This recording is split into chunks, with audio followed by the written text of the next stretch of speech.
mothers. Some want to get married, but they don't want to live in that proper position of life, because the only purpose of marriage is to have a family, and that's been known forever. And so if you don't want to have children, there is no need to get married. And so I was wondering, why would a man even get married today? I never thought I'd see the day when women would come out of her natural role and be like a man. Even though she hate that role, when she was with a man that's weak, she hate him. But if he try to be strong, she'll stop it. I never imagined that. You're seeing good destroyed and abnormal is presented as normal.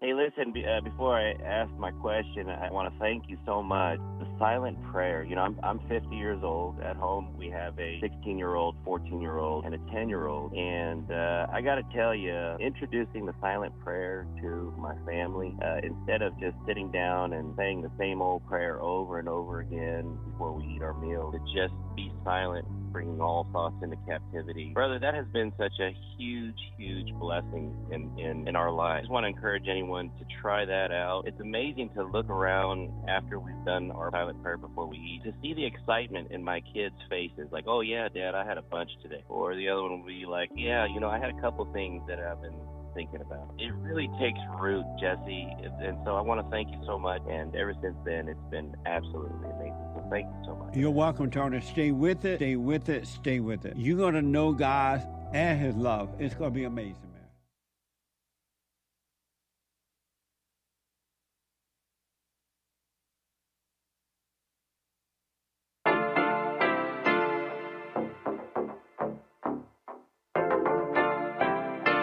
Isn't he Mexican? Colombian. He calls himself American.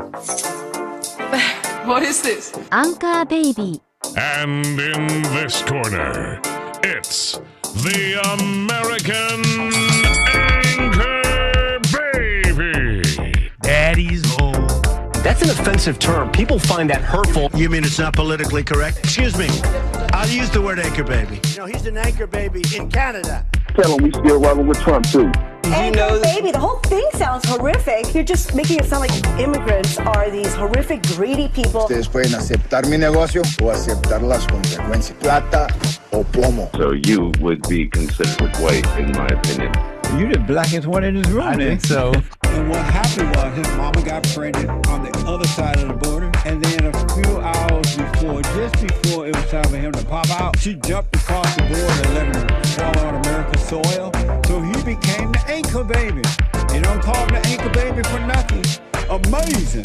We like this anchor baby, right?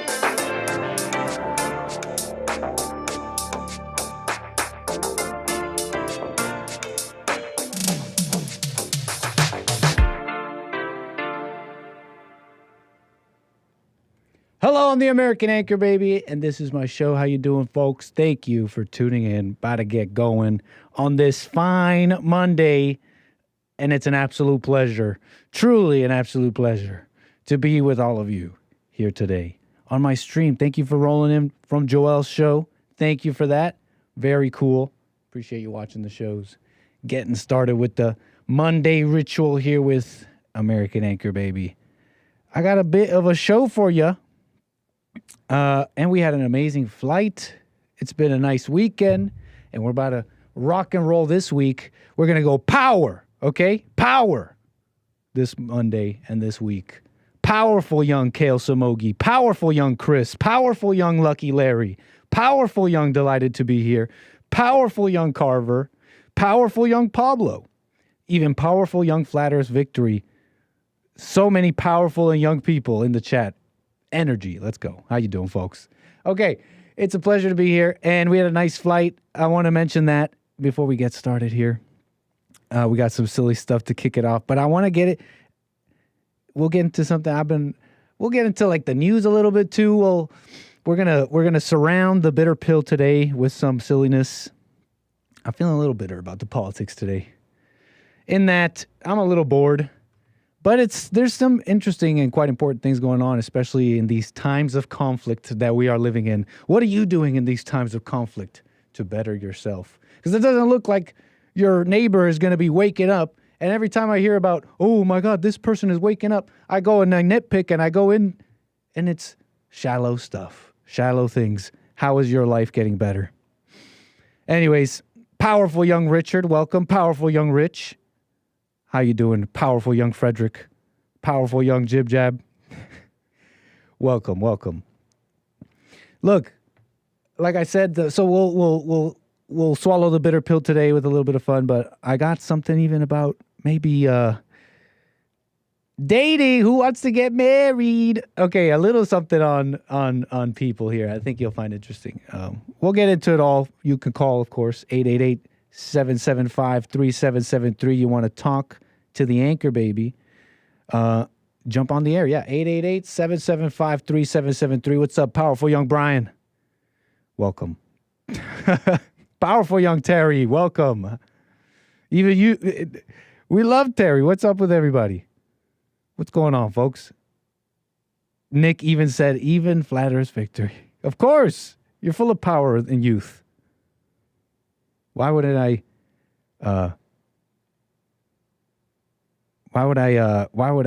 think anything else? Okay, look, where was I? Look, amazing flight. We landed in Europe. Now I'm going to actually get a poll from the chat here. How do you guys want to handle White History Month? So it's kind of on a, we took a transatlantic flight. We landed in London Heathrow International. And the idea here is so that we could be in Europe for the 28th, which will be this upcoming Friday. Because the Friday after that is the 5th. We're already deep into White History Month. So that's my thinking. What do you guys think? You guys want to take a true transatlantic flight on Friday? It's a long flight over the ocean. But you guys want to do it for realsies? I feel there's just so much I want to do on a Friday that we've been wanting to do. And we definitely want to get down with some fun stuff on a Friday. So, yeah, people definitely,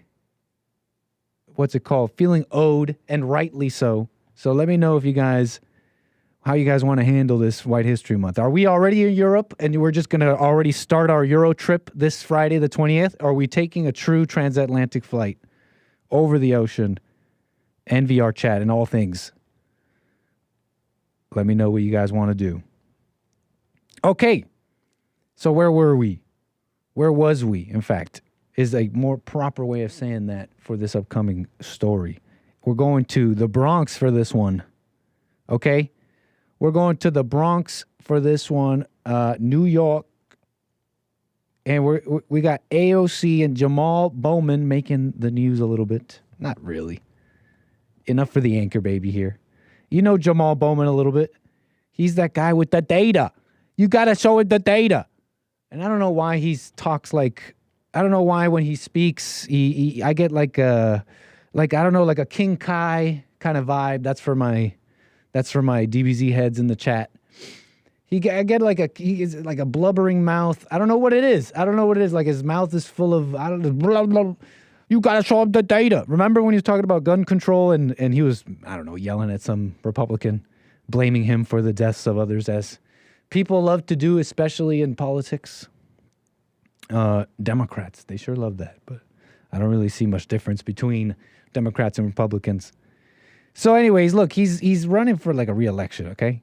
And AOC and Jamaal are going viral in the weakest sense of the word, I think, for some silly antics on stage. We got some silly antics on stage, and this is important, right? Look, we got WuTang on stage. It's a straight up WuTang concert with Jamaal Bowman. Watch this.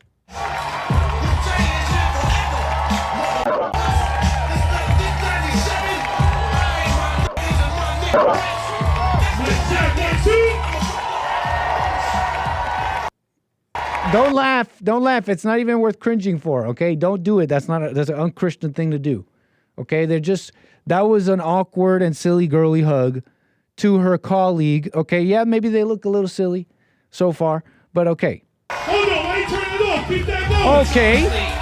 Wait, turn it up. Mockeries. Football armed robbery. Explosion when my pen hits.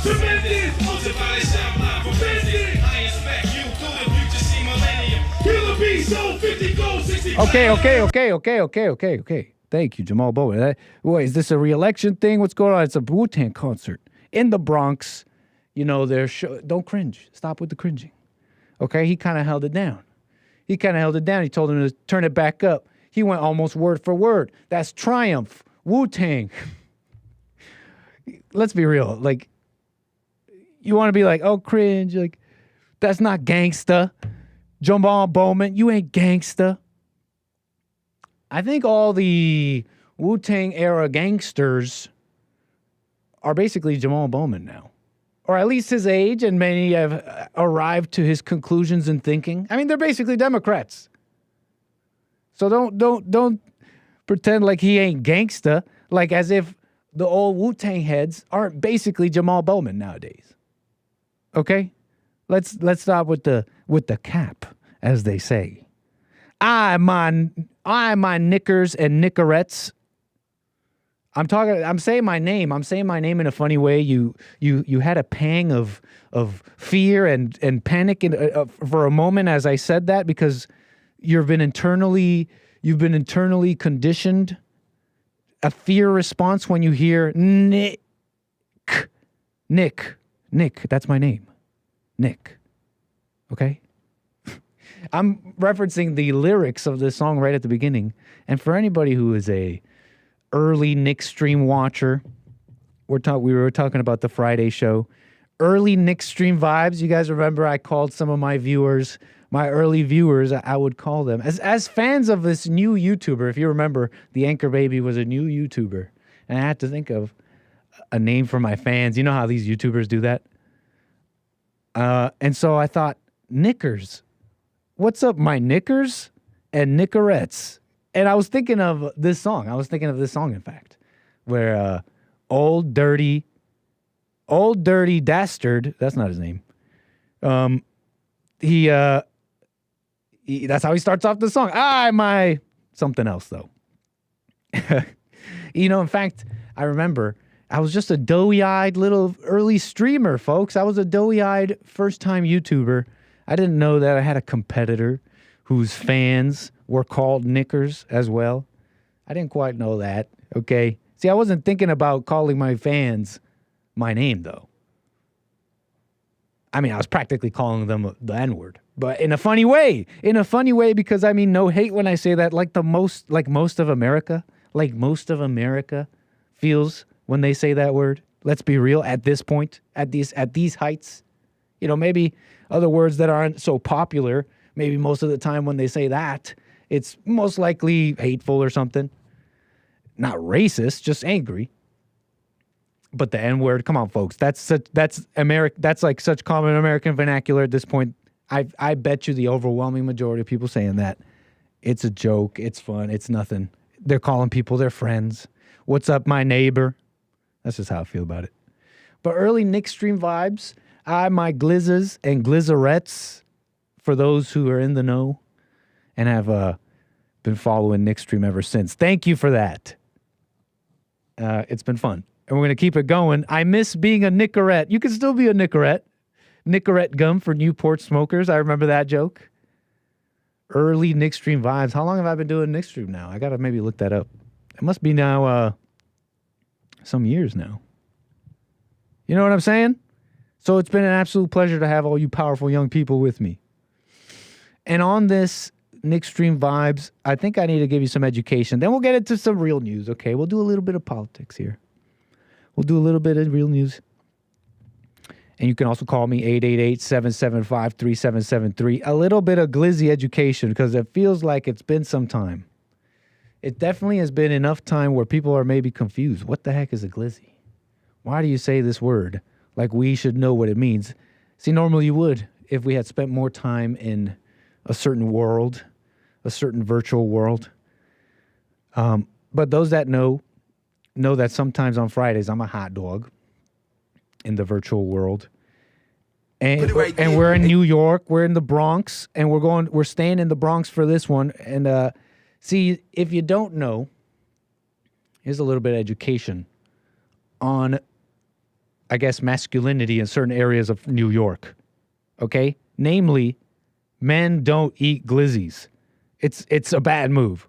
Okay? And it's probably in the same, there's probably umbrella categories under that, like popsicles, maybe corn on the cob in certain respects, maybe corn dogs. But in certain areas of New York, eating a hot dog, eating a glizzy is a major violation of the rules. But you see, here's the problem with this. You see, there's a lot of men in New York moonlighting as non-glizzy eaters when deep down that's what they want to do.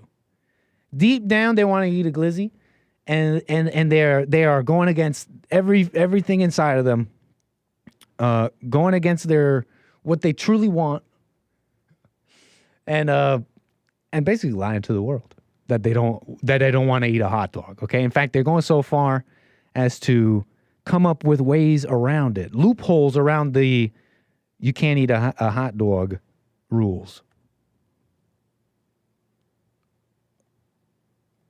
This is how you stop niggas from saying you getting a glizzy. You feel me? You put it right there and you fold it, break it. You see that? Boom! And then you put your extra sauces and shit on, and now it's no longer a glizzy. It's a hot burger. That's him though. What y'all do right now? See, that's a hot burger, folks. All right, fellas?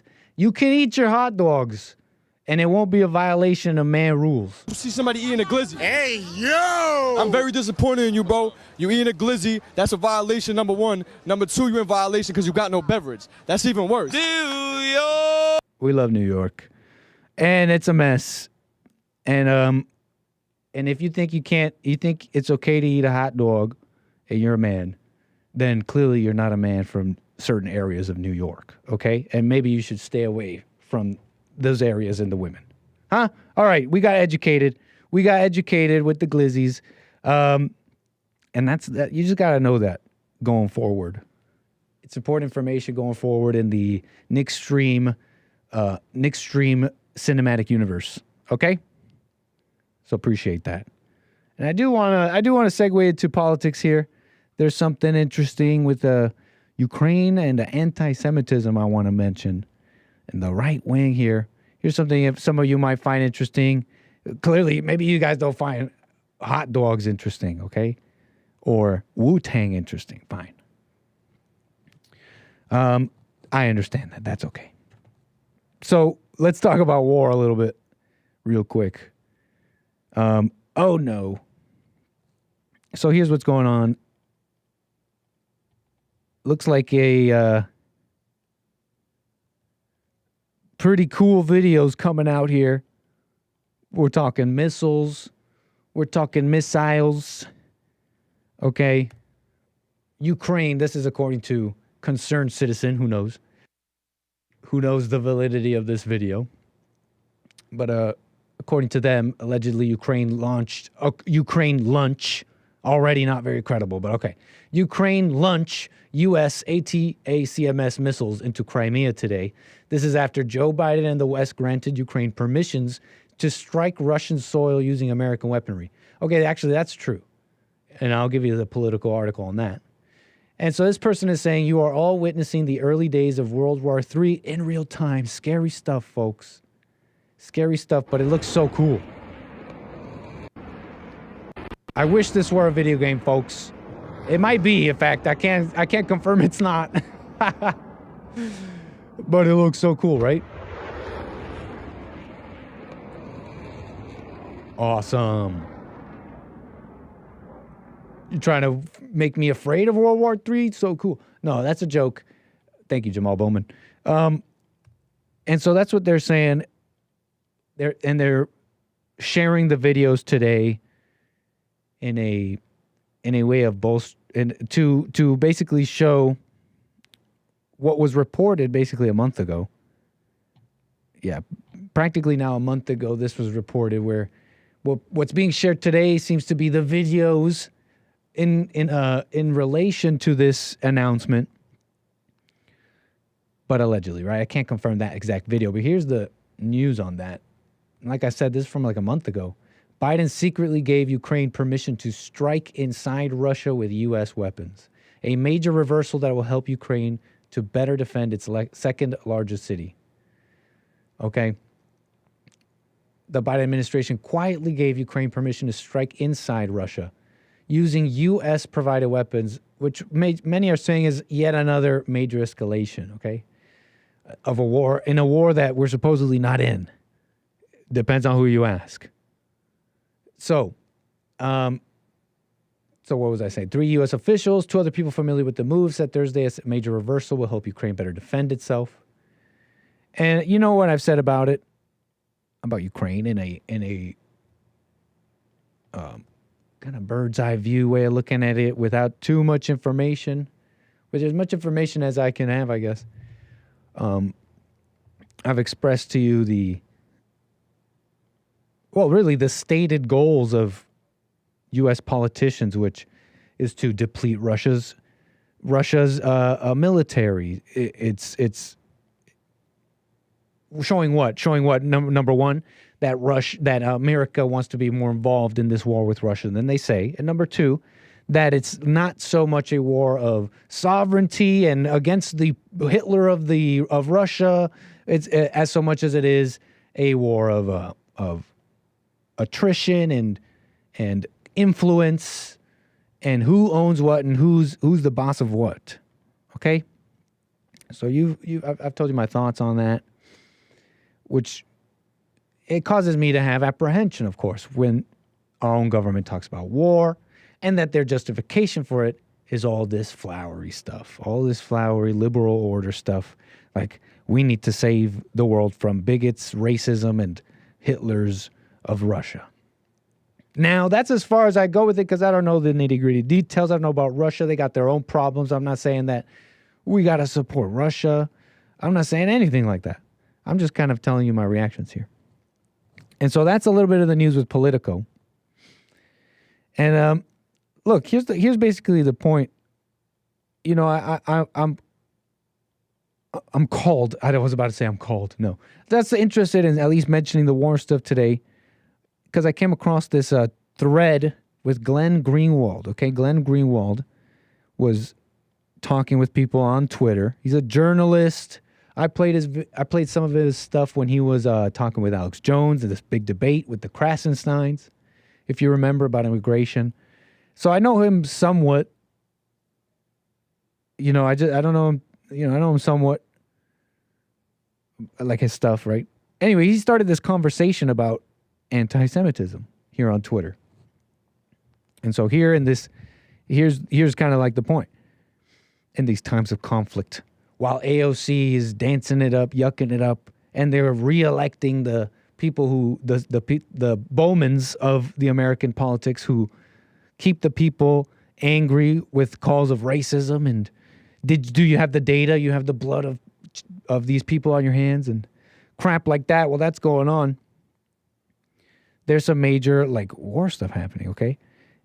And here's the point. Here's the point that Glenn Greenwald made. He was asking, is there, here, let me pull it up. Now, this sucks a little bit because I'm here, I've pulled up the thread, and we can't even see the account he was responding to. And I don't want to butcher it. It's no point, really. So we'll just do this quick. You know, he was responding to someone here. As you can see, it says, you're unable to view this post because this account owner limits who can view their posts. Okay. But Glenn Greenwald was reacting to this and saying, is there one vocal opponent of the war in Israeli who isn't frequently and vocally accused of being an anti-Semite? It's just bizarre to watch conservatives spend a decade angrily denouncing the left for calling everyone racists, then use this exact tactic in defense of Israel. The operational and functional definition of anti-Semitism in the U.S. and Western discourse. Here's the important part. one who vocally criticizes Israeli actions and opposes its wars. Now that the Congress and Biden just expanded the formal definition by law, it's close to the legal definition as well. So this is we can nitpick all day, and I love to do it, and I actually don't love to do it. I hate to do it, but you guys enjoying it is fun. Look, what I'm trying to say about nitpicking is that I've definitely shown you where white people, etc., just people are basically angry and responding to politics and responding to the world in an angry way, in ways that I've seen the blacks do, in ways that I've seen any hateful person do, and that leads to destruction. Okay, I've shown you how the white man and the black man supposedly are coming together against the Jewish man, and it's just ridiculous. It's totally pathetic. But okay, on that though, we can't. This is a salient, just clear thing here on this whole anti-Semitism thing. We could nitpick about the wars and stuff. There's stuff I don't know about. Please call me, 888-775-3773. But this should not be something that we internally fight about, okay? We shouldn't fight about this. And it's crazy. What's crazy about it is that people from all the way from AOC to people from AOC to like people on the right all agree on there's some point about this headline that I'm showing here about the House passing a bill to expand the definition of anti-Semitism. There's something about this that a lot of people, just reasonable people, can agree is not American, not conservative, not free speech, not all those things. Okay. So in these times of conflict, it's interesting to watch the conflicts here at home, okay, a little bit. So I just wanted to present that a little bit on some of the news and all that. Okay, so that's what I wanted to say about that. What else did I want to say about politics? You know, the VP pick. We might see Trump's VP pick this Thursday, and you know they're having, what's it called? A debate. He's having a debate with Joe Biden. I wonder how that'll go. We'll see if we can watch it. I wonder how that's even going to go. Some debate with Biden. Whatever. We'll see how that goes. He said he might show the world that his VP pick might be there, is all he said. He didn't say he's presenting it, but he said that his VP pick might be at this debate. And so we will see on that. You've heard some of the names presented. And, you know, I've expressed my distaste on some of the names I heard. Others I don't know. What's his name? Tim Scott and Ben Carson and people who are they really going to be helpful? Are they really going to be competent? Or are they really going to just be a detriment? And I just see a lot of GOP there, okay? A lot of Republican GOP stuff, and I don't care for that stuff anymore. I never really had a thing for it. I didn't grow up Republican with Fox News. And I've only really seen a mess, which a huge spotlight was put on the Republicans and all that mess thanks to Trump. So that's why I'm voting. There's many reasons why I'm voting for him. I support the man. That being said, you know, I presented, what did I show you guys? On Thursday, I think, I showed you about how Trump is considering giving green cards to a lot of immigrants who would finish college. He has this proposal. It's not unlike the H-1B stuff. And if you know anything about that, it's namely that, a scheme or a strategy of keeping high-skilled and highly educated people who come here to get that education, a way of retaining them and all that. I wonder just how effective that really would be. And on this consideration of how effective it would be, others have wondered the same thing. And apparently a Trump spokesman, this is Karoline Leavitt, on this latest immigration proposal, she allegedly, this is coming from someone on Twitter here, okay? This is Graham Slattery, and he's showing this post, and this is, I guess, apparently this woman's response on that latest immigration proposal. She's offering some insight into how it would look, because people are wondering, like, these people, even if so you want to keep the most highly educated people. What does that mean? People are asking Trump and the campaign, what does that mean? Who's coming in? You're just going to give residencies to people. That means basically a pathway to citizenship. Let's be real. And you got to wonder who's coming, right? So, according to Carolyn Levitt, she says, President Trump has outlined the most aggressive vetting process in U.S. history to exclude all communists, radical Islamists, Hamas supporters, America haters, and public charges. Can I nitpick here? You know what's one way to keep those people out? Not letting them in the first place, especially not en masse, okay? There may be a way of doing that. There's clearly a way of bringing in high-skilled workers and doing the immigration thing in maybe a positive way. But there's so much wrong that that's a low bar. That's a low bar, in my opinion, okay, folks? And so, continuing here, he believes only after such vetting has taken place, we ought to keep the most skilled graduates who can make significant contributions to America. I can't necessarily disagree, but you got to wonder, is this the time for that? I'm just wondering, right? This would only apply to the most thoroughly vetted college graduates. Okay, so I'm showing you that because there's definitely criticisms going on right now. In fact, I mentioned a competitor of mine earlier. I didn't mention him by name, but he has withheld his vote for Trump. And he has his reasons. I'm talking about Nick Fuentes. And here's one thing I want to say about that. With everything I've shown so far, I appreciate, and not just like random people who just turn on Trump for no, like people you may disagree with the reasoning, but they lay it out. I appreciate someone like him withholding their vote. And here's why. I think it's important for that message to get to the campaign. In a sense, here's what I'm trying to say. It's important that the campaign sees where their message isn't hitting. And it might, you got to understand that, to me, my impression is that around Trump, there's a lot of messaging and stuff, people around him who've wrapped up a lot of the man in politics and a lot of stuff. And so that's why it's important to have, what's it called? Not discord, dissidents. You know, some people disagree and disagreeing honestly in good faith. So I appreciate that. Personally, I support the man. I support Trump, the man. Always have. And that's just how I feel about it.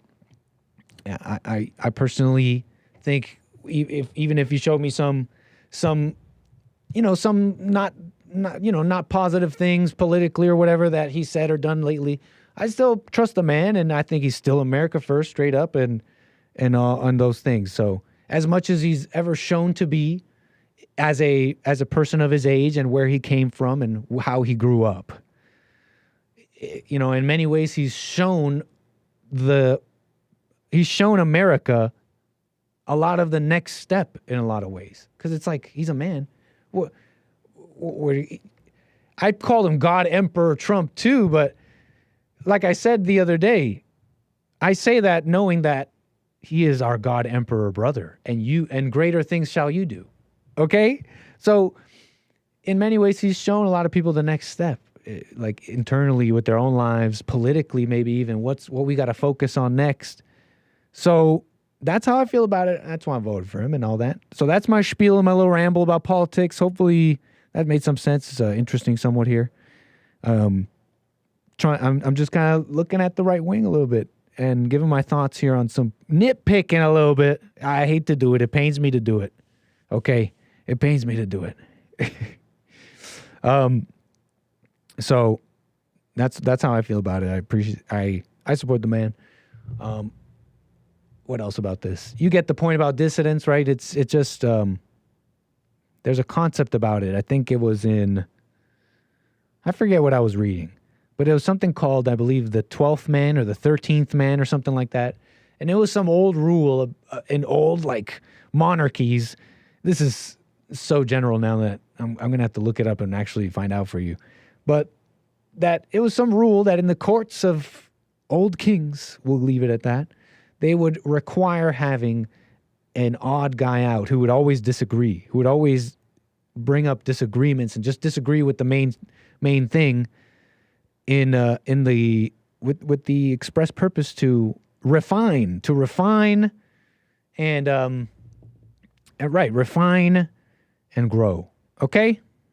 So those are my thoughts a little bit about politicking and what's been going on. Okay? Yes, sir. You could call me about it, 888-775-3773. It pains me to nitpick, but we're going to do a little more of it. About us, maybe a little bit, huh? Maybe a little bit about us, a little bit about love. I got some videos for you. And I want to just kind of get into how people are feeling about each other. Some interesting videos on dating, maybe, and all that. So let me get into this. Disclaimer, most of you will probably not do greater things than Trump. Cancel those words in the name of Jesus Christ, Carver. I ask you to cancel those words right away. Because, people think that about Jesus. They'll be like, okay, yeah, I know he said that, Nick, but let's be real. You're not going to do greater things than Jesus. And in their mind, they're thinking, I'm not going to heal a blind man. When Jesus just meant, you're not going to hate that person saying all that mess to you. You're going to really love them, sincerely. Hey, whatever, you can laugh. But before we get into some more stuff here, I got more stuff for you. 888-775-3773. You want to jump on the air as well? I got to thank a little somebody. I got to thank a little somebody for a little present. And I don't know if you're in the chat. Thank you, Knit Pamphlet Thumping. Are you looking at my pamphlet and does it look like I'm thumping something? Like I just arrived to your door, or I'm trying to hand these out on the streets? Excuse me, these are free. Hand it. Please, take it. I'm only gonna guilt you into whatever you just grabbed. Is that what I look like right now? Have you heard the good news? From the little Cajun cookbook. I got this snazzy little cookbook, which I'm going to have to show to somebody special. The little Cajun cookbook. And this is awesome. And let me just say right away, I just read the first page here. So this is actually not mine. This is for Jesse. So apologies. I did receive the other present in the mail that was for me. But we got a little Cajun cookbook here for Jesse. Some 30 classic recipes from South Louisiana. Putting the spice in there now. Putting some of that Old Bay. Putting some of that Old Bay now. And I do want to thank Court. Thank you for the little present. I hope to show it to the people on Friday. Very useful. And thank you. So Court, if you're hearing me, thank you for the presents. I'll give this to Jesse. And Jesse will give it to his Mexican maid to cook. That's a joke. We got oven fried catfish. We got baked wild ducks. Ooh, dirty rice. Dirty rice is always good. Many cultures have dirty rice. Anybody ever have Cristianos y Moros? Shout out to the Cubans. They have they mix their black beans and their white rice. And the name of the dish is Christians and Moors. Christian and Moors. When you mix the Christian and Moors, you get a mess, but it's tasty. So very cool. Oven fried cash. Yeah, we do have a gumbo. We do, in fact, have a gumbo recipe in here.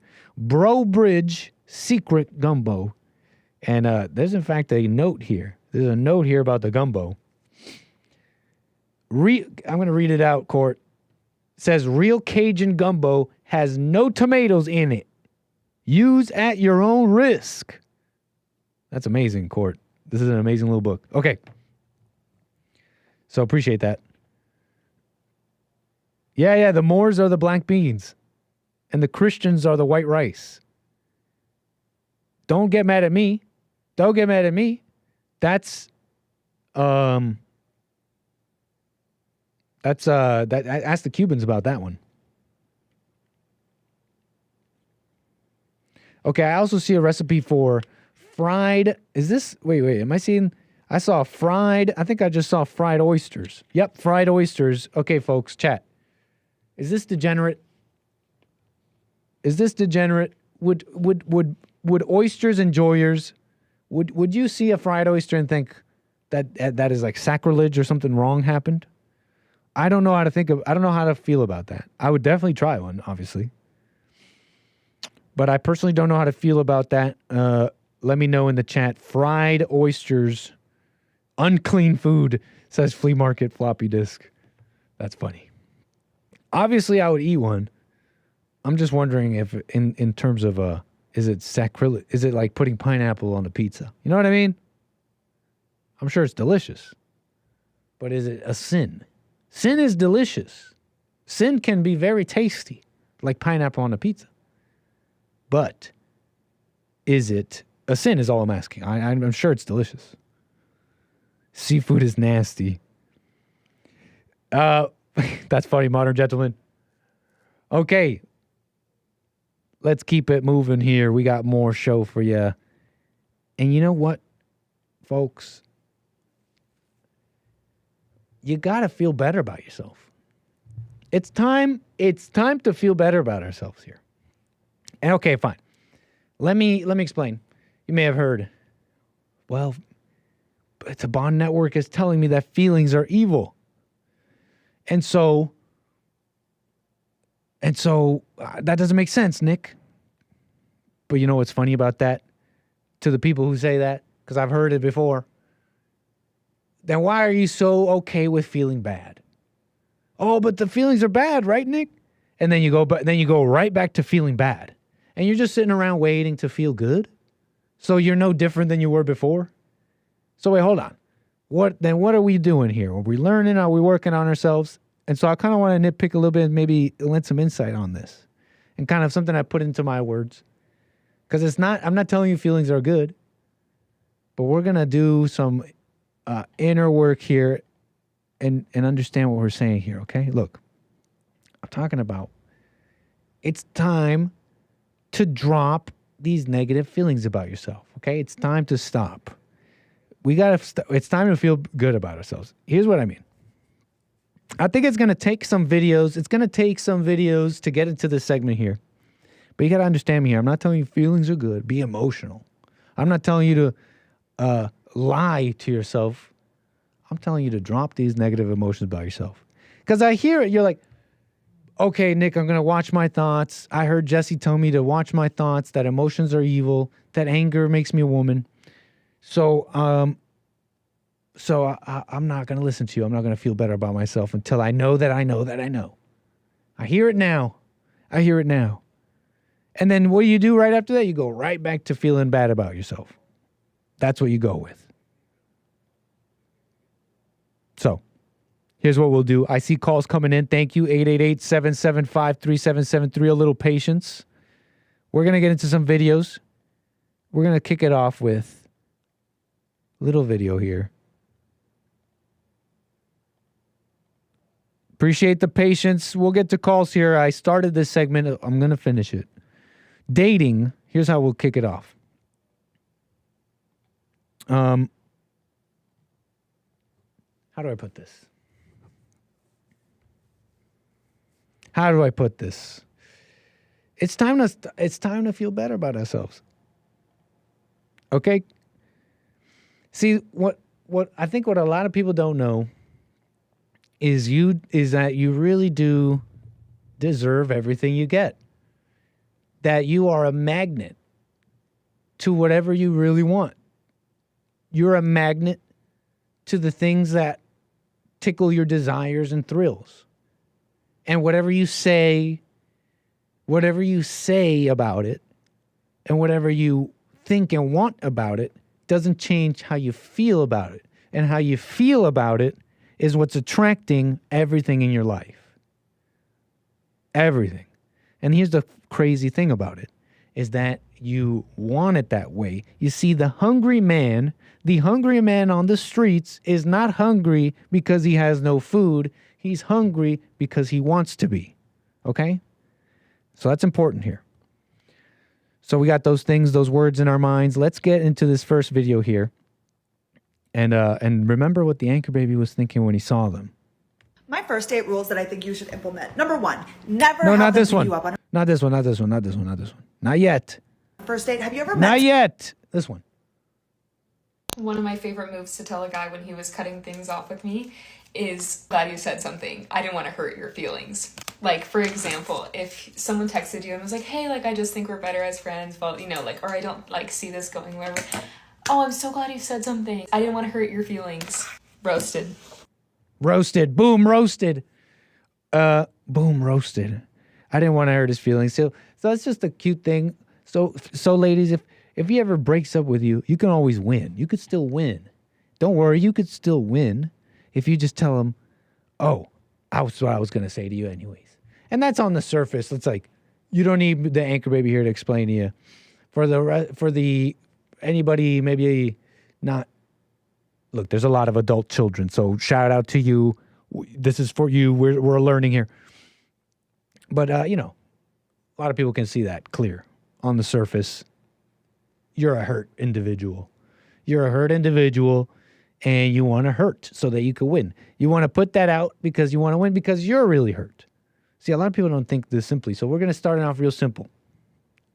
You want to hurt because you want to win. You want to hurt because you're hurt, okay? So really, you're roasted. And you might wonder, well, but why isn't it working for her? How come these women get screwed over? You hear that. You hear about getting screwed over. Maybe you're just doing something wrong. My first date rules that I think you should implement. Number one, never have them pick you up on a first date. Have you ever met somebody for the first time? They get out of the car, they don't get out of the car. It's so awkward. No, you want to walk into the date, okay? Number two, be just a hair late. It's fucking stupid. Oh, sorry about the swears. But there's something about them being there and you walking in rather than you sitting there waiting for them. Okay? Number three, dates only on weekend nights. I know how some of you feel about this. Thursday night's the best night. No, during the week, I have to get up early. I'm tired. I want to have time to like get ready and enjoy it. And this shows that this man does not go out with his motherfucking boys every Friday and Saturday. Nasty woman. We're getting into the clips I didn't really get to bleep yet. Night. If he's making time for you on a Friday or Saturday night, I feel like that's a good sign. 4, do not pen pal beforehand. You should know nothing about this man before going on the date. Okay? Okay. Number 5, do not tell them your relationship expectations on the first date. I feel like people come in so hot and like, look at those eyes. This is what I'm looking for. First of all, let them show Maybe this is what you have to do on TikTok. you. Second of all, it's a first date. You're just getting to know them. Chill the fuck out. Number 6, thank them during the date. Thank you so much for the drinks. Blah, blah, blah, blah, blah, blah, blah. Dinner. So you get it, right? You get it so far? She's got all these rules. And they're not even like necessarily bad rules, okay? They're not necessarily bad. They're not necessarily bad, right? But hold on. How did she get so good at this? Wait, hold on. How did she, these aren't necessarily bad. Like you kind of do want to arrive and he's already there. There's something about that makes sense. Something about that, about some of these things here that makes sense. And it's like you start wondering, well, there's only one way you could have learned these things, huh? I think this requires some experience, maybe a lot of experience. We're looking at a first date expert. Wait, hold up here. We're listening to the first date expert. Maybe you don't want to be a first date expert. Maybe you're so good at first dates because of what you put out. There's something here about that, about what I'm trying to get into here. And about knowing yourself, and about, just knowing yourself and how you attract the worst things. These first date experts are always on first dates. These people with their hearts broken always have their hearts broken. These people with their messed up relationships always have their messed up relationships. You understand what I'm saying here? People care more about how you feel about it. That's why it's time to stop feeling bad about it. Do you understand me a little bit? I'm not saying emotions are good. Maybe you'll understand me more in a moment here. Because you got to watch this one, then we'll get right to calls. 888-775-3773. And we're going to a fella for this one.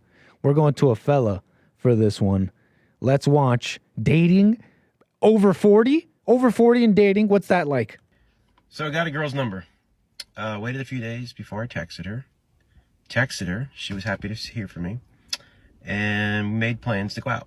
Totally made concrete plans. I verified.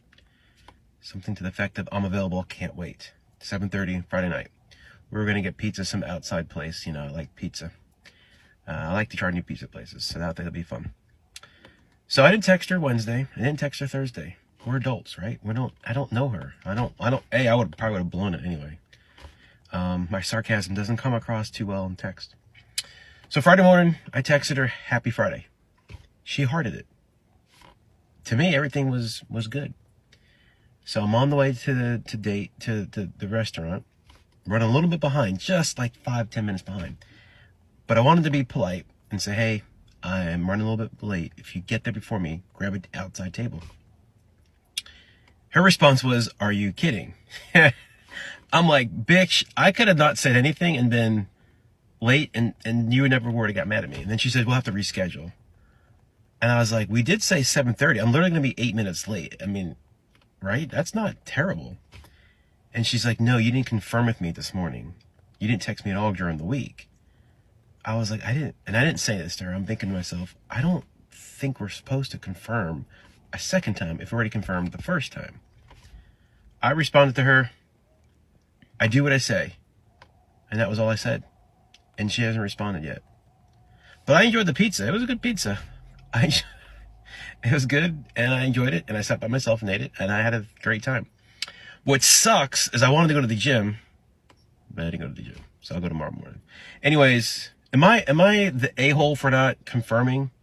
Or are we supposed to confirm and text during the week? I'm not a freaking 10-year-old girl.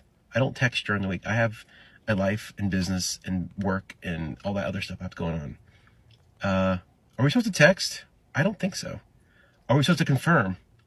Apparently we are, because she didn't think so. And if we are, then I guess I fucked up.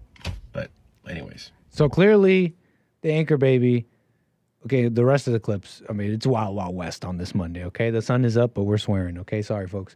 But okay, dating over 40. We're getting a little video here from our friend, I don't know why I said friend. Look, some random video on TikTok. We saw the video, okay? So let me just pull up what I was doing here. On this video, made plans. Look, how do I put what I'm trying to say here? There's something so textbook about this guy, in that I bet you this is a common story. I bet you this is a kind of a tired story with you, my friend. Here's what I mean. I don't know him. But he says, I made plans. I verified. I can't wait. I didn't text. We're adults. I probably would have blown it anyways. He starts adding in these little quips like, I can almost start telling what kind of guy he is. You know, it's adding in these little quips about himself. Oh, I would have ruined it anyways. The people don't get my sarcasm. Why are people always not getting your sarcasm? You have some kind of like, usually people like that have adopted a story, a personality that they told themselves, I'm sarcastic. And so they go out and be sarcastic because it's something they told themselves. It just, maybe that's a little too nitpicky. I don't know the man, but here's what I do know. He said, she hearted it. Everything was good. And so I'm running behind. And so I wanted to be polite and texted her. That is a lesson there. There's a lesson here. Okay. There's a lesson here in making things a problem when they're not. Okay. And let others make things into a problem. Okay? Don't make things a problem when they're not. You don't need to. There's a lesson here, okay? He says, go grab an outside table. She's like, are you kidding? Which is an interesting response. It's an interesting response, to be fair. I definitely wouldn't expect it from most people, like growing up, the people I know. I definitely would not expect that. I would expect okay, thanks for telling me, or something like that. But definitely not I didn't expect that, right? But there's a lesson there in not making a problem. But look, he says, I'm going to be 8 minutes late, literally. I don't know why you're fighting with someone like that. She said, "Are you kidding?" Is a little, you know, if that's how you really felt about it, I don't know why fight with that. But you know what? Here's what's textbook about this. He says, he calls her a itch. She's like, itch? I could have not said anything. So the second she was like, "Are you kidding?" Your instant response was what you really felt. And you called her what you called her. You feel me? And this whole not confirming thing, I bet you this is a recurring story about not confirming. Why didn't you tell me? I didn't know I had to confirm. You kind of did. Here's what I mean. It's just communication. It's just communication with people. And I bet you, I've just seen this textbook assumption, textbook assume in your head about things. And then when things go wrong because of your assumptions, you're like, psh, but you should have known the other way. You expect others to know things when you have all these assumptions in your head and you expect everybody else to know those assumptions. And then when they don't, it's their fault. It feels a little textbook. You know what I'm saying? And so again, I'm speaking on the confirmed thing, and honestly could go either way. In this case that he explained, in just this case particularly that he explained, it could have gone either way. It honestly could have gone either way. On the confirmed thing, on it should have been there and all that. But I'm talking about what we put out in this life and what we attract, and how we attract this over and over again. And I can't really feel bad for the people whining about not being able to find someone, not being able to find a good man, not being able to find a good woman. This woman at 40, here I am I'm such a nice guy and she ghosted me. Like, that's a good thing. That's a good thing, my friend. Slim pickings at that age anyways, so don't get too, I'm just saying. People already got married at that point. So what else about this? Knowing yourself. Here's the most important thing. People care more about how you feel about something than anything else. Especially in these situations, okay? We're talking about this. And this is what I mean about dropping the negative feelings about yourself. It's time to feel good about what we're doing, about the evil we're going through, about the pain we're going through. Go through it, but don't make this conclusion that you just suck and then just be this depressed person. We can drop that now. Hopefully you understand me a little bit here. What else about this? Do you see that this man is attracting everything in his life? Do you see that those women are attracting everything in their lives? The negative things don't just happen to you constantly. Okay? You see they're attracting it in their own lives. You understand that?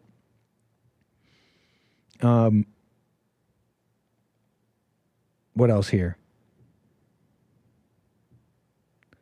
What else here? We're going to get to calls, 888-775-3773. Thank you for the super chats. But what else? What else? You're attracting it, folks. You are attracting these things in your lives.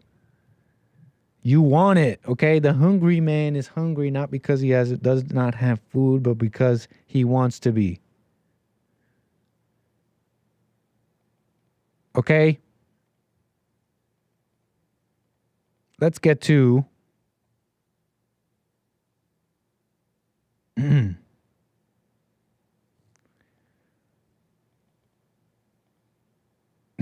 I see y'all nitpicking in the chat. Doing a little nitpicking. Yeah, it could go either way with that one. We don't know. Stop pretending like you know. Stop pretending like y'all know. Okay, we only have the information he told us. Stop pretending like y'all know. That could have gone either way. On the confirmation thing, it was like, 2 days? It was set. You say nothing. It could have gone either way. It could have been we don't know the deets. it could have been way more set than we think, or it could have been way more loose than we think. And if it's on the loose side, you should confirm. And if it's on the solid side, well, you could still confirm, but it's just, yeah. Yeah, on the confirmation thing, folks, yeah, you don't know. It could have gone either way. But on this man's life, he's attracted everything in his life. He's attracted everything in his life. That I'm positive. You don't know. Okay, let's do the super chat real quick and calls. Super chats and calls. Thank you. buymeacoffee.com/anchor baby. And I got Carver with a coffee. Thank you. Says, I'm putting in my vote for the Transatlantic White History Month telethon super stream featuring special guests James Hake, Flat Earth Sean, the VR Glizzy Hot Dog, Bass Janie, and her boy Hassan, and a special rap battle between Joel of Friday TV and Life by a Thread. And of course, the grand debut of the official Nick Stream Teespring collection. Great way to kick off Ankle Baby Summer. There's so much there. Carver, I don't want to let you down, but we could definitely do the telethon super stream and maybe even featuring some of those special guests. But thank you, Carver, for the coffee. That's a vote for taking the transatlantic flight over Friday. Knit's chat is the knit pit. That's funny.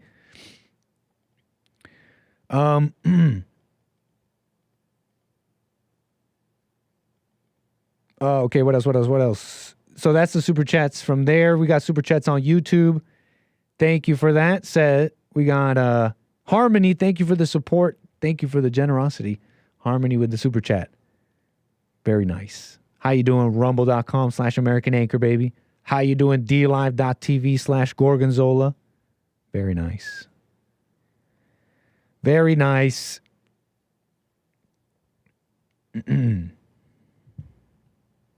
Okay, let's get to calls here. If he likes her enough, he'll reschedule. But she's not rescheduled. No, she's the one that's done. Was that unclear? She's done because he was late and maybe other reasons. And so he just went and had pizza by himself. If he likes her enough, he'll reschedule. Maybe.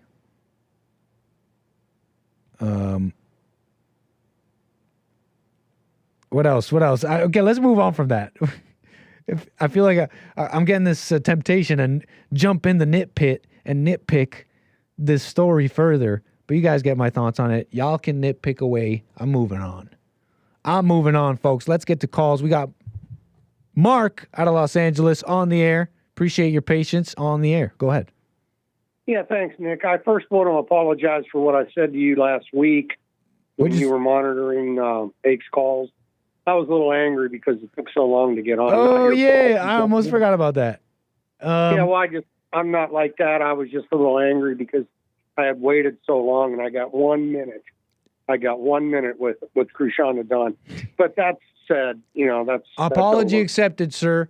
Thank you. Yeah, because that doesn't seem like a proper way of you know what I mean? It's yeah, no. It was thank you for bringing it up. Yeah, exactly. Yeah. It's just anger is wrong in all cases. It doesn't matter who it is, what they're talking about, even if they're right about this or that.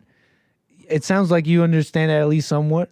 It's just you're just not yourself. You're literally a demon in those moments. Well, I was mad because I couldn't get on. Right, but I apology accepted. No, you're good. Thank you. I have a quick question. It's just yes or no, and then I'll go on to what I called about. All right, hit me. Is it possible for a caller to change his name? In other words, instead of getting your screener and saying Mark from LA, can I change it to something else, or is that it forever? Well, I mean, I guess first I'm interested in why you'd want to do that. Oh, well, because I have a great name, but I'm sure your audience, we all use aliases, but I want to use the alias Nate Higgers, and I'm just wondering if that's acceptable, or would you allow that? Nah, just keep the name we know you as, because now I got to call you Nate Higgers.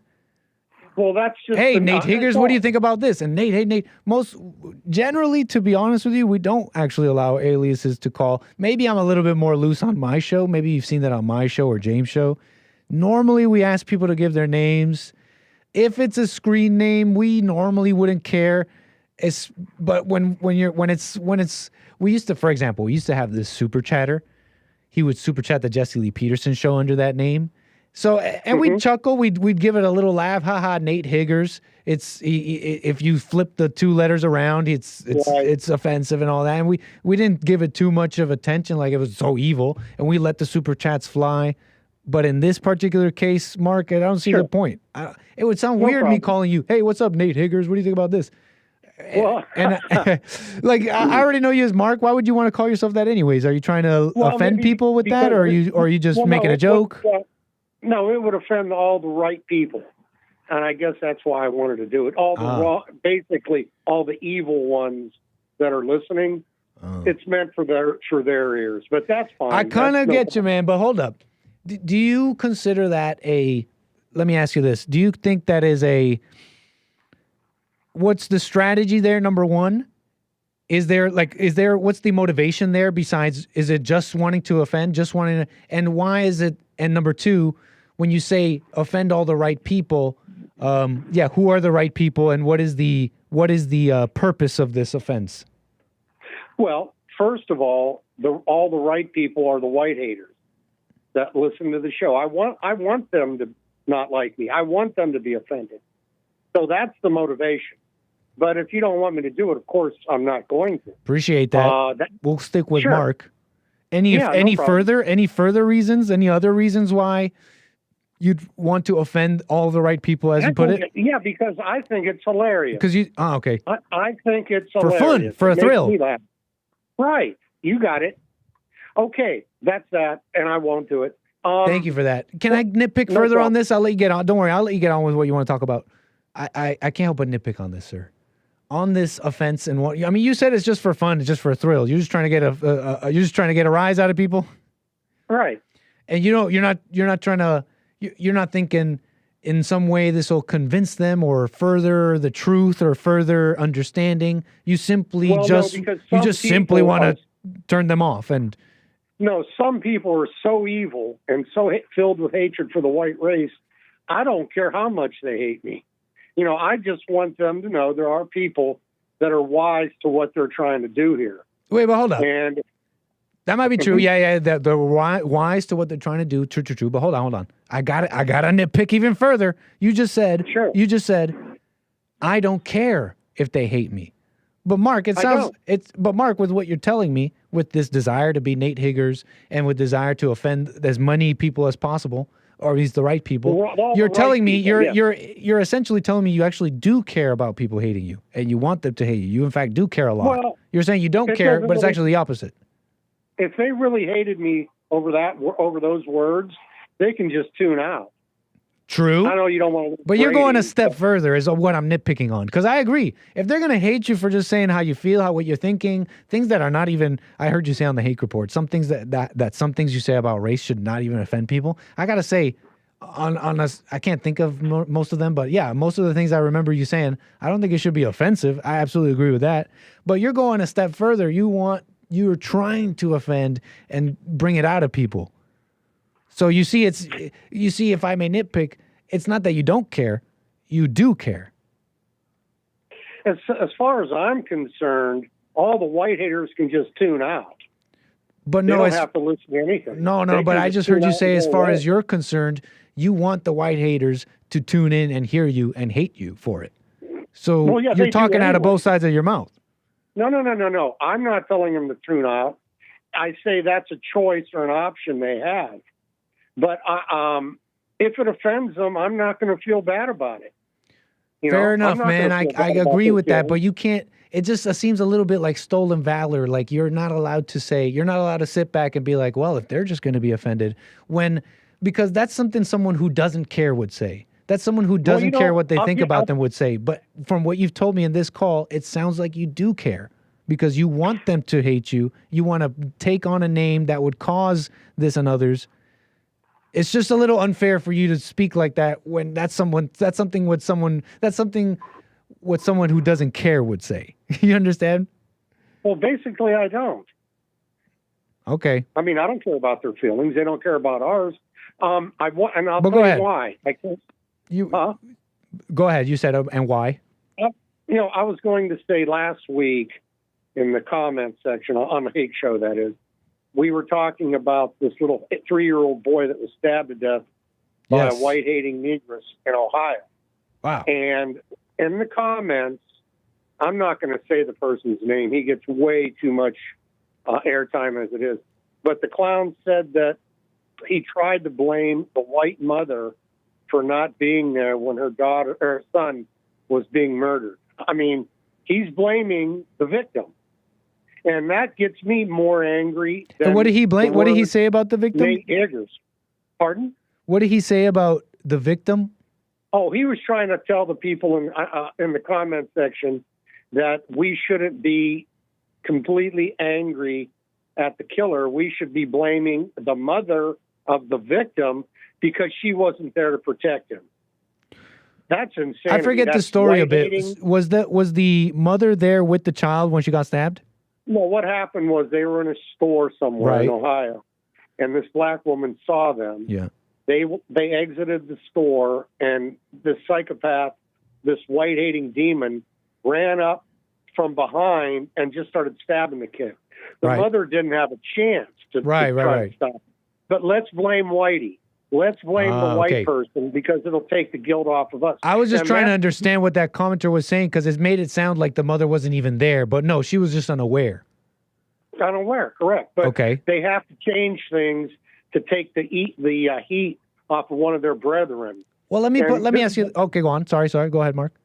This is the reason I called. There is right now, I tried to say this on Hake, but he cut me off early, that there is currently a war against white women and children. Not only by the Negroes, but by the illegal aliens. Just in the last week and a half, there's a list of white women victims, some are children, that were murdered and raped by these savages.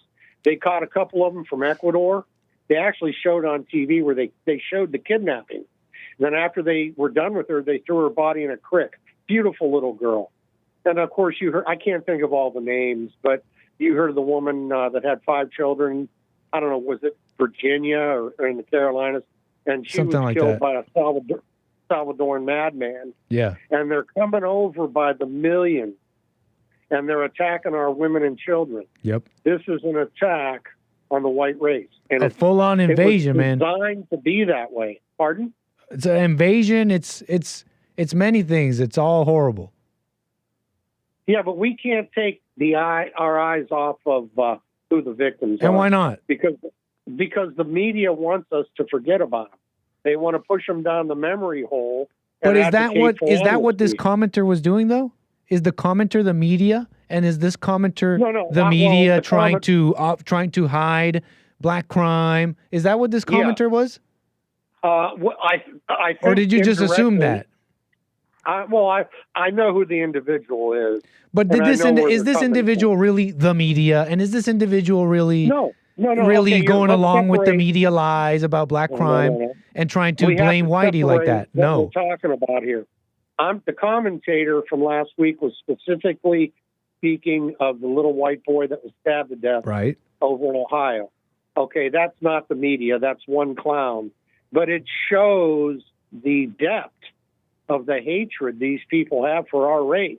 Or, now, if I may offer because, a lot of that is happening, Mark, but in this particular scenario, you saw someone in the comments speak on that story and basically blame the mother a little bit here, right? Could it be alternative theory here that maybe that commenter is not parroting these media lies you're talking about, which are true and pernicious and prevalent? Could it be? Honestly, could it be? Here, you know what? I'll put it way simpler, Mark. I'll put it like this: that woman whose 3-year-old was stabbed and killed, and she was stabbed as well. What do you think would have saved her in that scenario? What would have saved her? Would it be awareness or honesty on racial matters? Well, what no would have matter saved what, that particular woman in that scenario? Honesty on racial matters or awareness? I don't think either one would have saved her. Really? Anybody can be the victim of an attack like that. You know, when out of the sneak up on two, you. if you had to pick out of the two, racial awareness or just awareness of your surroundings, what would have saved that woman, or at least would have benefited her more in that I situation? guess you could say awareness of surroundings, but I'm not going to blame her. I'm not going to say, well, she's at fault because she wasn't watching for her kid. But you did agree with me that she wasn't aware, right? Well, I'm only going by the report. No, that's fair. But you did earlier agree with me that she was unaware. We're not gonna condemn her for not being aware, obviously. But you agreed with me that she wasn't. I guess not. Would you have been aware? Would I have been aware? I maybe wouldn't have, because I'm growing in that awareness. I think maybe I'm like level 3. I'm getting high up on levels. I think eventually I will be pretty aware where that can't happen to me. But I gotta say, if I weren't aware, would that be somewhat my fault? No, I'm not going to blame. Not even a little bit? No. So wait, if I'm walking around, let's say I go to the hood and I just put my headphones in and I look at my screen and I look at my phone and just walk through the hood at night with headphones in and don't look around me, and I have, I don't know, like gold chains on, and I'm just unaware, would I be at fault somewhat? You would be at fault there. So isn't everybody at fault somewhat to some level for their own unawareness? Isn't everybody? But let me state the full question. Let me state the full question. Isn't everyone at fault a little bit for their own unawareness? I'm not in general in the world. I won't victimize the victim. But we got to do that a little bit. How are we going to learn? Because look, Mark, anybody can be a victim. Anybody. Right, and it's getting worse. Anybody. It's getting worse. And instead of telling people, well, you just got to get mad at what happened, you could maybe accept reality and look at where you're at fault. And here's the truth. Most people walk around unaware like zombies when the world is a dangerous place, and it's only getting more dangerous like you're describing. So aren't we at fault for that? Shouldn't we victim blame a little bit? I would blame the government in part for two reasons: indoctrination and white guilt, and the fact that we can't carry guns. If we could have open carry in all 50 states, these savages would think twice before they attack us. So I'm not blaming the victim. Okay, but our lack of having a gun has nothing to do with our awareness. Would you agree with that? A gun could have saved that little boy. Sure, but does that change that she was unaware of her surroundings? We don't know. I don't even know why we're talking about the mother. She's a victim too. Right. So and for a good reason, because she was partly because she was unaware. Had she been aware, things may have gone differently. She did not stab herself. She's not at. I'm trying to be quite clear here, Mark. She's of course not at fault for. She did not stab herself. That woman did that. But if you watch the video, she walked by that woman, and that woman, who was as big as a house, turned around slowly, holding a big old knife that nobody saw because they're all unaware. See, that whole store was unaware. She walked around bumbling with a big old knife in her hand, not a little knife. Turned around slow, zeroed in on that family, and walked out and was following them and looking at them intently for a long time. You're telling me that, again, like I said, she didn't stab herself. That's not her fault. But let's be real, Mark. She's at fault for her own unawareness. No. We all have our own part to play in life. I disagree 1,000%. You know how things are. You go to tell a security guard or an employee of the store, hey, this black woman's hassling us. Oh, you're a racist. We're not going to get involved. The white guilt, the black privilege, all that. I don't disagree with any of that, Mark. But no, Mark. I don't disagree with any of that. I'm being quite clear here. I'm being quite clear. It may be even just a little bit of blame. It could be just a tiny bit. It doesn't have to be a lot, because when you're attacked, you can't. The attacker always has the advantage, especially when they have a particular when they are just dead set on violence. There's very little you can do when someone has the drop on you, when someone has... Look, I'm acknowledging all that. I want to be clear here. When someone has the drop on you and someone is hell-bent on violence, a lot of the time as the defender, there's little you could do. But can you agree with me, with all that said, and we're both on the same page here, that same defender, can you agree with me that the one thing they can do is be aware? All you can do is look around. Right. Exactly. But they're gonna. That's the only little point I'm asking you to have some no blame. But that's essentially blame. That is the definition of blame. You are blaming her for her. We're maybe nitpicking on semantics here, but that is essentially the definition of blame. No, we are blaming her for. But you're blaming. You're partially, in part, blaming the victim. You are in a small way. Of course, that is exactly what I'm doing. We all have to live in this rotted, multicultural society that we're in. Right. So we better start watching our backs. Sorry, go on. Right, to attack. You are subject to attack. And I don't even like to go to stores. I don't like to go to big box stores or anything because you got to watch your back depending on where you're at. Now, if you're in the hood or what I like to call a no-go zone, then you're foolish for even going there. Now, if you're lost, God help you. But if you've got a gun, you've got help. You've got some hope. And what are they trying to do? They're trying to take our guns. But again, the reason for this call was to ask you if you believe that there is a war by the colored races on white women and children. Yes. And I'll put it like this. I say yes because people hear that and think, they'll think, oh, well, where is this organized war? Where is this organized war? I don't see it, you conspiracy theorists. But it's very simple. It's very, very simple. Anger is war. Anger is war. And we're talking about the most basic schoolyard anger. How do I put this? You know, when you're seeing black people react, get angry at criticisms, go straight to racism, go straight to calls of racism. What you are seeing is war, hatred, and anger. And anybody responding in kind is the same thing, has the very same spirit in them. That is a war. Did you see that judge, that black woman judge down in Georgia? I mean, she was a hood rat. They arrested, I don't know if you saw it or not. They were talking about it on the other shows this morning. Oh, yeah, I saw it on the JP show. Yeah, that's a judge. Okay? Right. And as far as the war on whites goes, it's a slow motion war. And the stats will prove that out. The interracial crime stats will show that whites are far more often the victim of black crime than blacks are the victims of white crime. Now, I know blacks attack each other, and they'll try to confuse the stats by saying, well, black people are killing other black people, which is true, but I'm talking strictly interracial crime. Black on white crime far exceeds white on black crime, and they're only 13% of the population. So refute that, folks. Before you get mad at Mark, refute that and speak and drop your emotions and refute that before you get mad at Mark. Mark, last thing you want to say before we move the wheels here? I guess I could just wrap it up. 13% of the population committing 50% of violent crimes in America. We don't have a race problem. We have a problem race.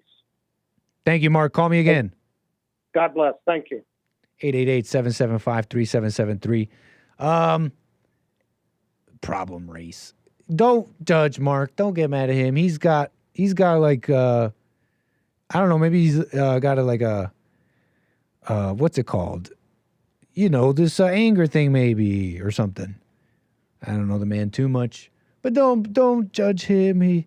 He's if you were listening to the show all since the beginning today, you might know a little bit of what I mean. We attract these things in our lives. We attract everything in our lives, and it's not the world doing it to us, but it's essentially ourselves doing it to ourselves. We want to be hungry and in the streets because we want to be, not because we don't have food. Hopefully you're understanding me. So don't judge Mark. He may be stuck on something. And don't judge him because you might miss some true things he's saying. I refute the crime stats. I mean, before you get mad. And better yourselves before you get mad. And what else about this? Nitpicking. Let's get to more calls. 888-775-3773. Is that a double from Harmony? Hold on. We got Carver with the super chat says, only loophole, Mark legally changes his name. Yeah, Mark, you're going to have to legally change your name to Nate Higgers, and we're going to need proof. And then I guess I have to call you that. Kale Samogi with the super chat says, Mark is coming for the blacks. One black at a time. Blacks be scared. Be afraid. Criminal blacks, not every black, right? Mark has no problem with, right? He's like Batman or something, is what I'm trying to say. Okay, calm down. And Kale Samogi didn't say all that. Kale Samogi just said, Mark is coming for the blacks, one black at a time. Thank you for your super chat, Kale. He's Black Man. What's his superhero name? Black Man would be like funny. Black Man, yeah. He'd be like Black Man. All criminal blacks be afraid for Mark. I mean, Black Man is out and about. Be afraid. Criminal blacks. Jaime out of Minnesota on the air. Go ahead. We got Jaime out of Minnesota. Going once. Jaime, I'm putting you. Hey, we got you. We got you. How you doing, right sir? Down the bell. Pretty well. All is well. Thank you. Hey, what's up with the boomers? What's up with the Got a boomers? lot of Tell mess me. going on. Oh, yeah? What makes you say that? All this mess. Worried about other people. Whoa, we lost you, man. Yeah, all this mess worrying about other people's business. What do you think? Something got you thinking about that particularly? No, just saying. But hey, I was actually calling about the dating thing. Ooh. You know, dating in your 40s, you said, that your options get lower. Yeah. That's true for the women. Yeah, That's not true yeah. for the men. Yeah, true. Yeah, so the now, men, why do you they say should that? have more. Well, they should have more options because what depends on what you're trying to get in a relationship for. If you're trying to get into a relationship for marriage, you'd be able to marry just about anybody if you're a man and you did all the right things, like financially, But if you're a woman, then your looks start to fade and your options get to be lower and lower. Yeah, I said slim pickings too. Go ahead. Because men, they date for looks. There's a bug in here. Sorry. It's like the first part of it is a woman's looks. Then it goes to they have to be marriage material. And a lot of women these days, they aren't marriage material. Not a lot. There's getting to be more marriage material women because they're starting to teach each other how to be wives. Well, but yeah. women, When I was thinking slim picking too, I was thinking about that, like the like standards or whatever the requirements some ladies have, and maybe a lot of them don't know that, like after like 30, 20 something, 30, a lot of those guys are already gone. Yeah. But as you can see with that guy that was on the video, what did he say? He was 40? The caption said dating over 40. Yeah, he's a simp. What do you call a simp? Why do you say that? He's got that feminist mentality. Like it matters. He should have been able to see. First of all, he shouldn't have been putting his business out there like that. Good point. In such a weak way. He could have been doing it in a strong way to, inform other young men. Like, hey, don't take this kind of, what do you call it? Don't take this mess from people. Just, take what mess, though? Move on. Keep moving on. That guy, that 40-year-old guy, he never said, how old the woman was, did he? No. But you said you shouldn't take what mess? You shouldn't let people treat you that way. And how was he treated? Especially. He was treated with some disrespect. The woman didn't get there or something? No, he was a few minutes late, and so he informed her, and she said, and she didn't like that, and told him that right told him there. to reschedule. Right there. She should have said, that's a feminist woman. How you know that? Well, because a real woman would have been like, I'm still here. I'm waiting for you. No problem. I know older women that are like that, though. Meek. He's 40. Meek. People my age, nobody's like that. People my age, most people are like, oh, yeah, no problem. They'll be late, first of all. They'll already be late. People my age, they would maybe read my text and go like, oh, yeah, no problem. They would already have the table because women are like manlier today, and they'll talk to people and get the table. And so, which is a shame. You know, I would have liked to gotten the table, but whatever. You know what I'm saying? Like, so yeah, my age, but I know older women who are like, no, you know what? He's not going to confirm with me. He's not even going to text. Like, I already know what's up. I already know what I'm getting involved with. Wouldn't you? I'm just saying, don't you think it could follow either way in this scenario that she could have felt disrespected for that, and she could be wrong for that? But where would he get off on telling her how he should feel the same way how he feels about her? Did he say that she was over 40? He didn't say that. He just said the caption just said dating over 40.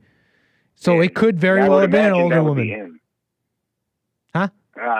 Yeah, I would imagine that he's the one who's over 40, and you see him. He's a young guy, or a young-looking guy, because, you know, he says he works out, and that's... Yeah, I bet you they were near the same age. Let's be real. That's how most people date. If we're going to be assuming here. They were probably near each other in age. Yeah. A couple of years. All right, well, anyways. But don't you see that everybody, don't you get that? Haven't you noticed that people who are always looking for relationships, they just stay looking for relationships? People who are always like, oh, I'm ready to date. They stay ready to date. I'm ready to get married. They stay there. They become experts at that. They become experts at their first dates and then they become experts at their first dates and dating, and then they tell other people to do what they do so they can become experts at dating too. It's like, no, I'm trying to actually get married here. I don't want to go down your road and your mess. Yeah. People attract what they want. Perpetually single over and over and over again. It's a nightmare. But this woman, she was no woman. Yeah, and that man was no man either. These are two feminist-styled people. And this is what feminism has done to the market of dating. Is it's turned it into this where you go onto Grindr, or which is probably where everybody goes. You call Tinder, the modern online dating. Yeah, the modern Grindr. Online dating is Grindr. That's where it came from. It's born from that. And all these people just perpetually dating each other and never getting married, never having kids because everybody's on birth control. And then when they do have a kid, the kid's worse off because they don't have the mom and the dad, and they hate each other if they do get married. Yeah. What a mess, man. I gotta agree. There's some this influence has made the whole scene way more emotional, anxiety-inducing, more in your head, and wondering what they meant and what that text meant, what it all really means. When someone sends this emoji, it really means this. All that feminine crap has definitely influenced dating in a horrible way.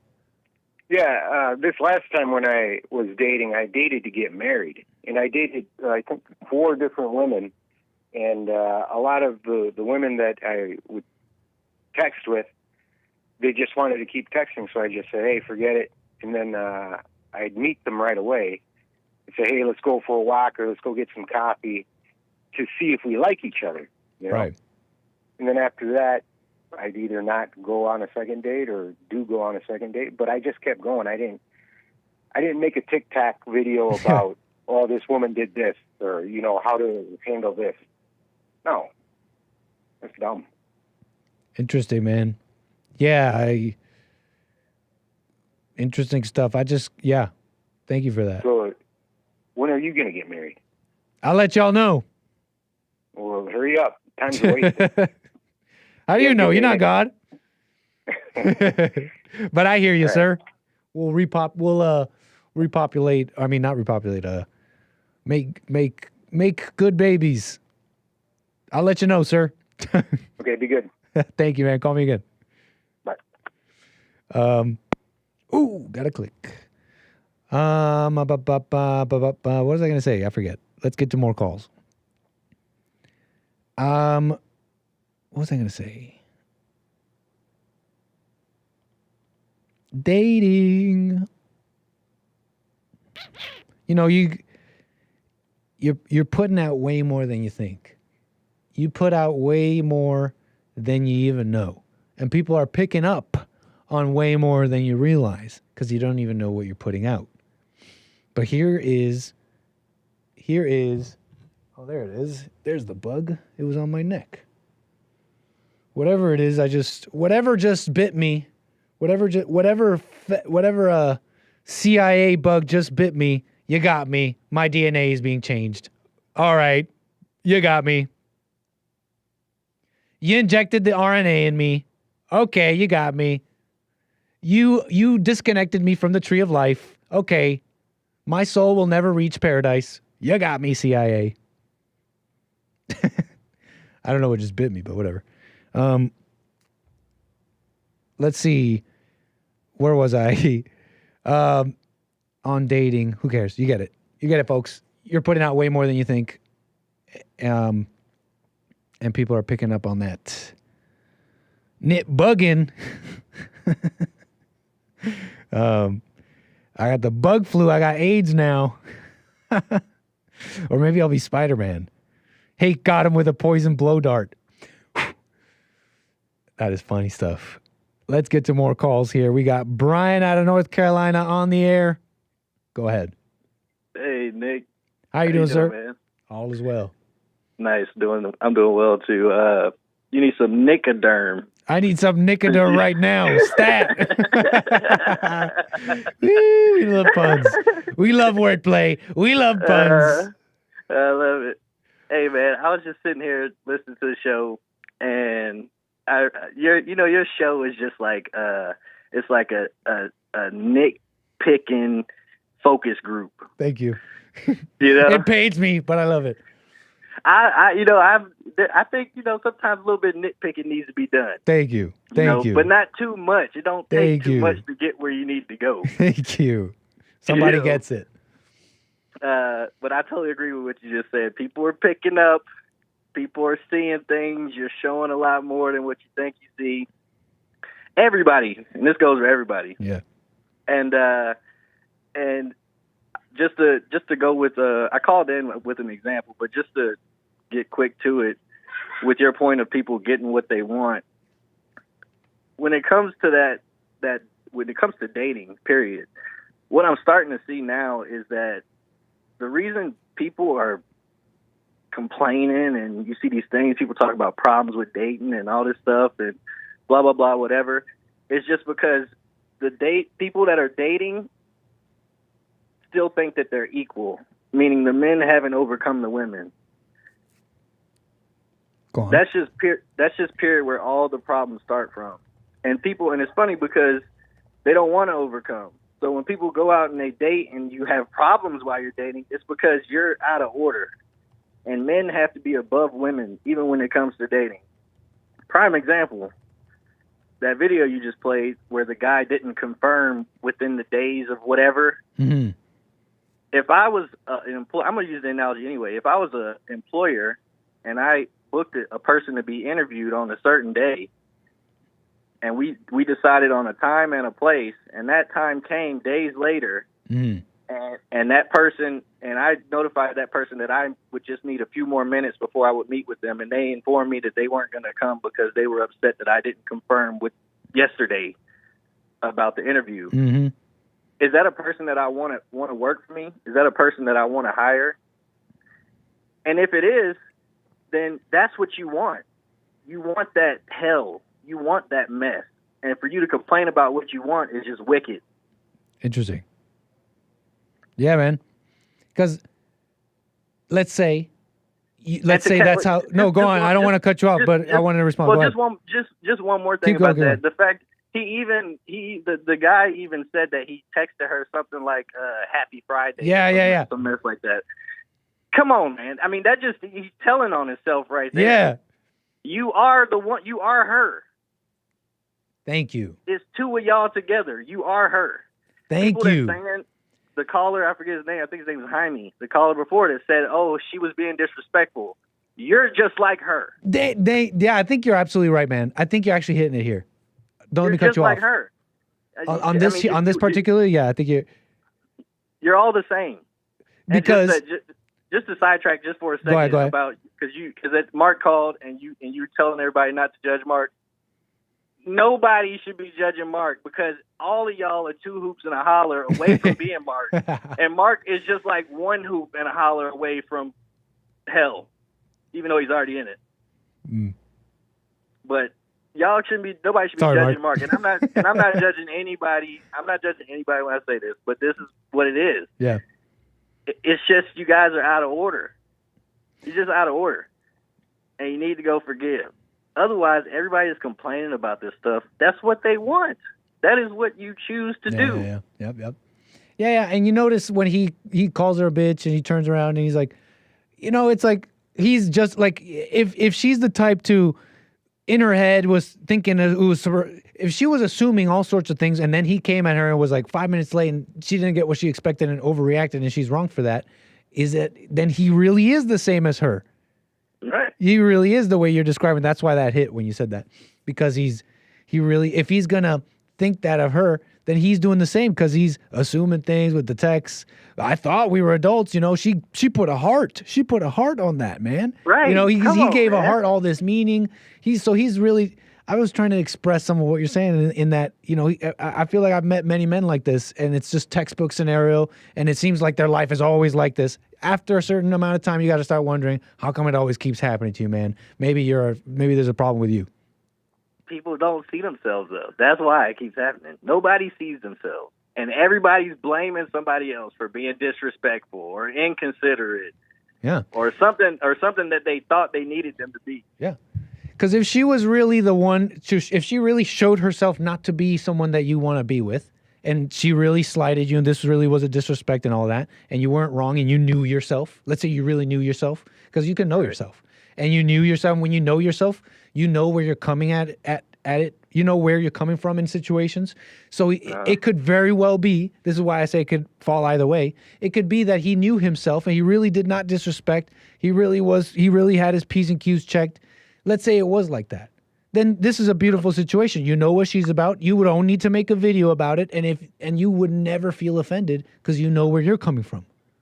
You would never need to make a video, and you would never say this is what dating is like in 40. No, this is just how people are. It would be like that whole thing never even happened. It totally really would. You would just move forward, and somebody would. If you even did tell a soul about it, they would bring it up. You'd be like, "What was that? I don't remember that." Nice. What was that? You'd be like, "What was that?" I said that? No way. That's funny, man. Hey, very interesting. Here's the secret, folks. Sir. You want it too bad. Give this a shot. Give this a shot. Give up on looking for relationships and give up on that and just like see what happens. You might be surprised. In fact, you might be shocked what happens. I don't want to tell you you're going to find a wife or anything. That's not what I want to tell you because you're going to take that and run. But look, I would tell you. Just give up looking for a relationship and see what happens. I'm going to tell you something, Nick. I'm going to tell you what I did. I'm going to tell you real quick what I did. This is what I did. I didn't even know I was doing it, but this is what happened, okay? This is what happened. All right. And this is how I overcame it. I'm not joking with you. I'm telling you straight up down, this is how I overcame it. I went after something that I thought was above me, right? In a sense. Like out of your league? Right, and out of my league. There you go. Thank you. Right? I bagged it, right? Scooped it up, right? And then I put it right back where it was and walked away. And why's that? I just couldn't. It's just what happened. I can't explain it, but that's just what happened. And sorry, what'd that teach you? It showed, well, what it was is it showed me that I had the power to overcome sex, really, for one. And I don't even know how it happened, man, but I didn't want to take it with me. I wanted it so bad, and then I got it. And then when I got it, I realized that I couldn't do anything with it, and I put it right back where it was, and I bidded it a farewell. Fair enough. Yeah, that's what you Life gotta do, fellas. If you find that out, you find yourself in a situation, just put it back on the shelf, dust it off, and be like, "I'm very sorry. I'm sorry I even grabbed it. I'm sincerely sorry. I was wrong for that. I was wrong for that, and I'm just gonna put you down." And you know, that's just how it goes. Nice. All right, man. Shout out to chat. Oh, Yeah. I did want to tell you one more thing, Nick. Do you know anything about promotion boards in the military? No promotion boards. Well, I don't think I do. I'm sure they're much more relaxed now. But if you want to get promoted in the military on the enlisted side, you go before what's called a promotion board. And in the good old days, my father told me a story about when he went to his first E5 board, and he said during that board, he had to sit at attention while the first sergeant threw tennis balls past his head off of the wall behind him. I'm saying that At the board? During the board, and if you flinch, you fail the board. Oh, okay.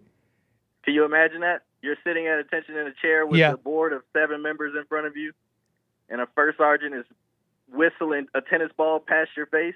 And you gotta just steel face look. And what's this for? Dude, this is why I got confused. I'm sorry. I'm imagining a board on a wall. Oh, I now realize you mean people. A promotional board, yeah. I'm imagining a board. I'm imagining a construction. I'm imagining a highlighter green construction paper board on the wall with everyone's names. That's what I was thinking. Wow. Okay, so very simple. So you're sitting in the chair, and one of them is whipping a ball past you. Yeah, and you have to sit there and sit at attention. I said all that to say is compose yourself, sir. Compose yourself. I like it. I want to try it now and see if I can. All right, brother. Well, I All right, wish you well, man. Thank you, sir. Thanks Call for me your time. again. Right on. Will do. 888-775-3773. Amazing. Hope you've been enjoying the show so far. Let me check Super Chats real quick in the last few minutes of the show. Will I be able to present a final thing here? Because how should we do this? I might as well. Let's just do it. It's thematic. I almost feel bad not doing it. We'll leave the cop stuff for tomorrow. You know, I showed you a little bit about people's apprehension and backing the blue. I'm seeing conservative America, white America, the right wing. To be quite honest with you folks, and I hear the criticisms of the blue and backing the blue and not being monolithic on that. I hear the criticisms. I think a lot of them are fair. There's been a huge gutting of the police force. Let's be real. When they did the vaccine stuff, let's be real. That was Trump supporters they got rid of. How it was one of these opportunities that the powers that be had to literally use with surgical precision remove patriots, Trump people, white people, conservatives from different areas of life. That being said, we're going to get into some videos tomorrow because white America, right-wing America, police, at least I thought, supportive America is turning kind of black. And by black, I mean angry and crazy. So we'll get into that tomorrow. But here's this 2 videos real quick to end off the show. We're talking about what you put out. We're talking about the self-fulfilling prophecy that a lot of our lives are. The things that are happening to us, we attract. And we can drop them. It requires seeing, and it requires reflection, and it requires admitting. But what we put out is what the world uses against us. What we put out, individuals use it against us. Organizations and groups use it against us. Politicians do. So we got to be careful, okay? And this first one is a little funny. It's how to piss off Italians. Every single Italian I pissed off in the year 2023.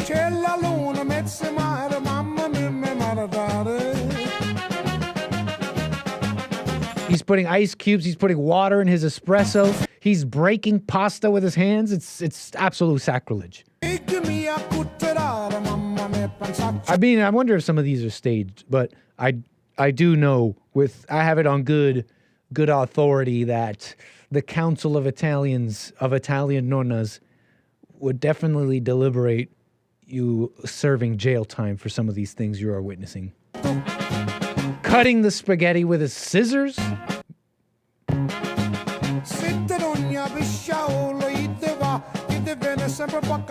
It's truly sacrilegious. It's sinful what you're watching. Ketchup, a bottle of ketchup on this pizza.